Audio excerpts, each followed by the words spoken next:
नमस्कार, मैं हूँ आपके साथ अमरीन जहां और आप देख रहे हैं happy day news. Happy day news में आपका स्वागत है। चलिए नजर डालते हैं हर छोटी बड़ी खबरों पर।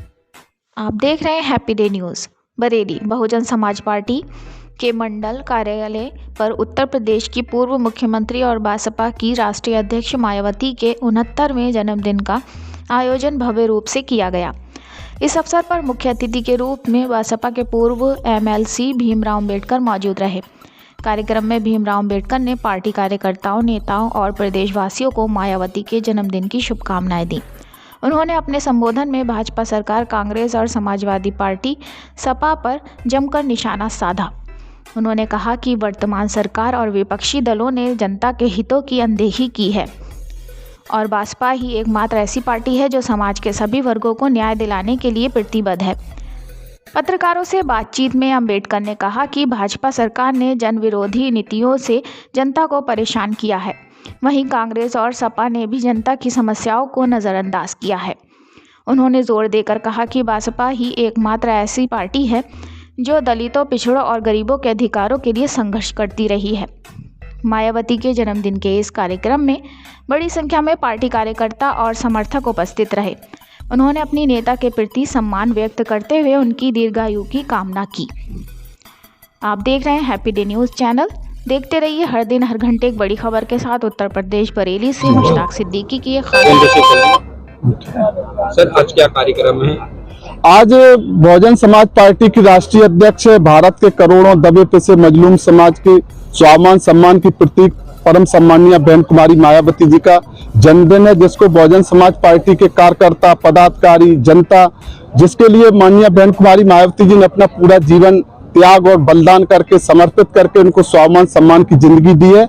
ऐसी हमारी नेता मसीहा, भारत के करोड़ों दबे पिसे लोगों की मसीहा माननीय बहन कुमारी मायावती जी का जन्मदिन है, जिसको हम लोग हर्ष के साथ मना रहे हैं। जैसे देखा जाता है, लंबे समय से भारतीय जनता पार्टी की देश में, प्रदेश में सरकार है और लगातार बहुत से मुद्दे निकल के आए हैं, मगर बहुजन समाज पार्टी के कार्यकर्ता या नेता बाहर नहीं आते। देखो, ऐसा है, एक चीज को समझना पड़ेगा, भारत देश में चाहे वो कांग्रेस पार्टी हो, चाहे आज भारतीय जनता पार्टी हो, ये पार्टियां पूंजीपतियों के, धन्ना सेठों के पैसे से पार्टियां चलती हैं। बहुजन समाज पार्टी परम पूज्य मानवर कांशीराम साहब, माननीय बहन कुमारी मायावती जी ने जब बनाई थी, परम पूज्य मानवर कांशीराम साहब ने फटे कपड़े पहनकर, फटे चप्पल पहनकर, 6000 किलोमीटर साइकिल चलाकर माननीय बहन कुमारी मायावती जी ने मोहल्ले मोहल्ले जाकर गरीबों के खून से, मजलूमों के खून से, त्याग और बलिदान से बहुजन समाज पार्टी खड़ी की है। आज ये जो देश के पूंजीपति लोग हैं, जातवादी लोग हैं, सामंतवादी लोग हैं, ये नहीं चाहते हैं कि गरीब मजलूमों का स्वाभिमान सम्मान जगह, गरीब मजलूमों की जिंदगी में परिवर्तन आए। इसलिए आपको दिख तो जरूर रहा है, जब कांग्रेस पार्टी का शासन था तब भी ऐसा दिख रहा था कि कांग्रेस पार्टी कभी जाएगी नहीं। आज पूंजीपतियों ने भारतीय जनता पार्टी को आगे खड़ा कर दिया है, लेकिन गरीब कमजोर लोग, भारतीय जनता पार्टी वादे तो करती है लेकिन पूरे देश को तबाह कर दिया, मजबूर कर दिया कि हमारे जो हजारों, लाखों, करोड़ों लोग हैं जिनको 2 जून की रोटी नहीं मिलती है, रोजगार खत्म कर दिया। बड़े पैमाने पर मजदूरी को आज तक बढ़ाया नहीं है, नौकरियां खत्म कर दी, सब प्राइवेट सेक्टर में दे दिया। इसलिए आज जनता याद कर रही है कि माननीय बहन कुमारी मायावती जी का शासन है। और आपको एक बात हम बताना चाहिए, संकल्प का दिन है। लोग चाहें, पूंजीपति, धन्ना सेठ चाहें कि हम गरीबों की पार्टी को खत्म कर देंगे, जब तक बहुजन समाज पार्टी के, सर्वजन समाज के गरीब, कमजोर कार्यकर्ता, मजलूम जो लोग हैं, जब तक उनका स्वाभिमान सम्मान जिंदा है, तब तक वो अपने खून पसीने से बहुजन समाज पार्टी को सींचेंगे और माननीय बहन कुमारी मायावती जी को उत्तर प्रदेश का मुख्यमंत्री बनाएंगे और 2029 में देश का प्रधानमंत्री बनाकर देश की तकदीर और तस्वीर को बदलने का काम करेंगे। सप्ताह में आप 2007 में आए थे और यही सपने आपने देखे थे कि हम सपने नहीं देखे थे, हमने सपने नहीं देखे थे, हम सपने नहीं देखते हैं, ये हकीकत है। सपने तो वो लोग दिखाते हैं जनता को, ये गरीब जनता को रोज सपने दिखाते।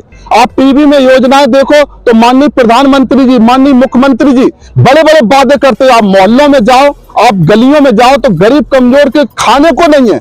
आपने पूरे देश को तबाह कर दिया है, सपने नहीं दिखाते। माननीय बहन जी ने हकीकत में उन चीजों को बदला है और गरीब से गरीब, मजलूम से मजलूम व्यक्ति का विकास किया है। जैसे देखा जाता है कि आजादी से लेकर अब तक योगी सरकार में जो महाकुंभ मेला चल रहा है वो बहुत ही, देखो, हम सबकी आस्था का सम्मान करते हैं। माननीय बहन कुमारी मायावती जी ने परम पूज्य बाबा साहब डॉक्टर भीमराव अंबेडकर जी, जिन्होंने अपना पूरा जीवन बलिदान करके 4-4 बच्चों की कुर्बानी करके देश का संविधान दिया था। परम पूज्य बाबा साहब को भारत के करोड़ों लोग अपना भगवान मानते हैं।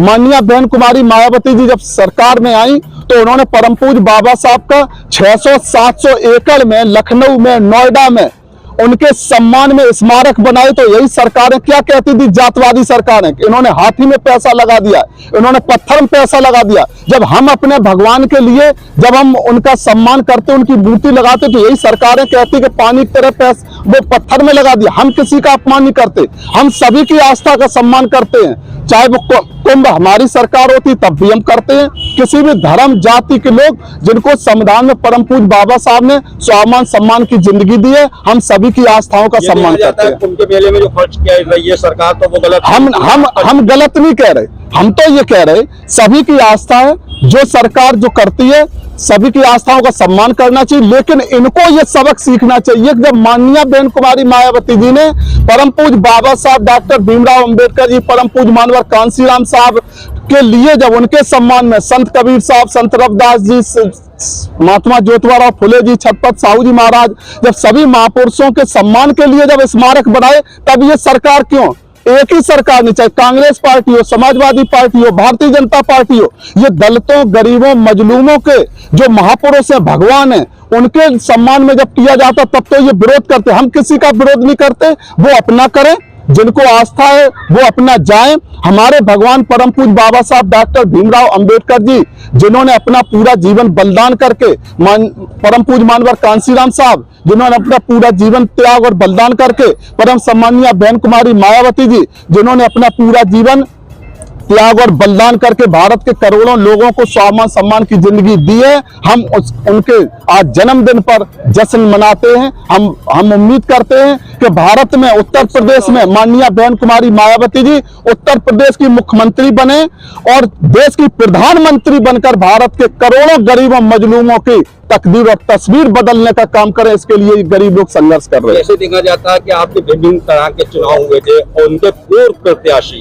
जो आपकी पार्टी के प्रत्याशी थे, वो कभी आपके कार्यक्रमों में इससे आप ये गरीब मजलूम लोग जो है ना, ये अपने कंधे पर बैठाल कर, इन्होंने फटे कपड़े पहनकर मीटिंगों में आने वाले लोगों को विधायक, सांसद और मंत्री बनाया है 4-4 बार। और ये वो लोग हैं, भले ही गद्दारी करके कोई चला जाए, ये फिर अपने खून पसीने से विधायक बनाएंगे, अपनी सरकार बनाएंगे और स्वाभिमान सम्मान की जिंदगी जिएंगे।